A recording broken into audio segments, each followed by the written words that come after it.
A reading from the Holy Gospel according to John, chapter 6, verses 1 to 15. The passage is taken from the Message version of the Bible.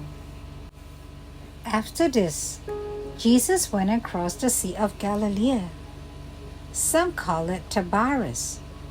A huge crowd followed him, attracted by the miracles they have seen him do among the sick. When he got to the other side, he climbed a hill and sat down, surrounded by his disciples. It was nearly time for the feast of Passover, kept annually by the Jews. When Jesus looked out and saw a large crowd had arrived, he said to Philip, "Where can we buy bread to feed these people?" He said this to stretch Philip's faith. He already knew what he was going to do. Philip answered, 200 silver pieces wouldn't be enough to buy bread for each person to get a piece. One of the disciples, it was Andrew, brother of Simon Peter, said, "There is a little boy here who has 5 barley loaves and 2 fish.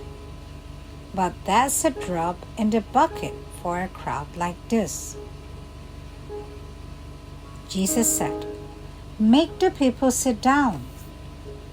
There was a nice carpet of green grass in the place. They sat down, about 5,000 of them. Then Jesus took the bread, and having given thanks, gave it to those who were seated. He did the same with the fish. All ate as much as they wanted. When the people had eaten their fill, he said to his disciples, "Gather the leftovers, so nothing is wasted."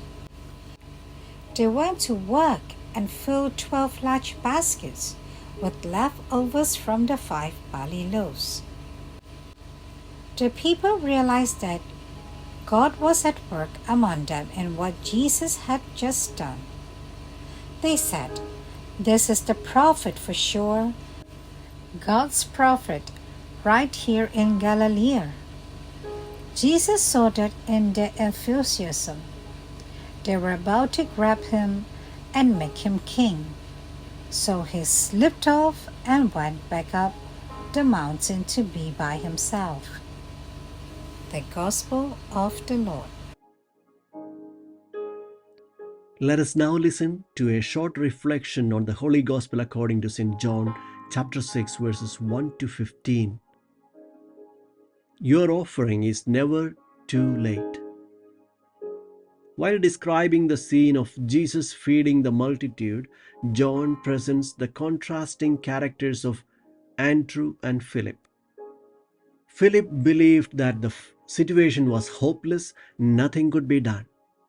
Andrew, on the other hand, thought of doing what he could and leaving the rest to Jesus.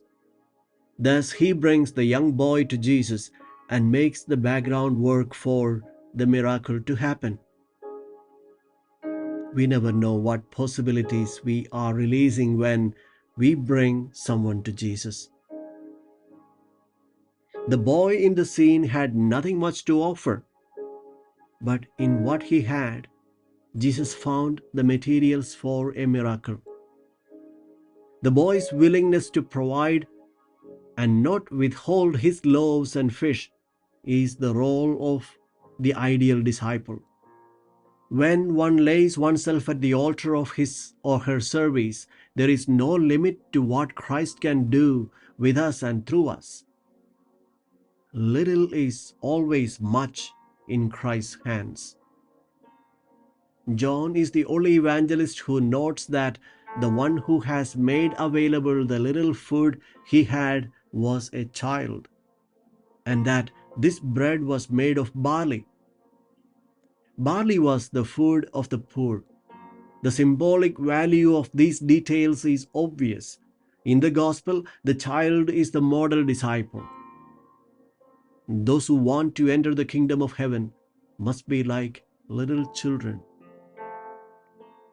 The key to the miracle is to put aside our selfishness and overcome greed, which is the root of every evil.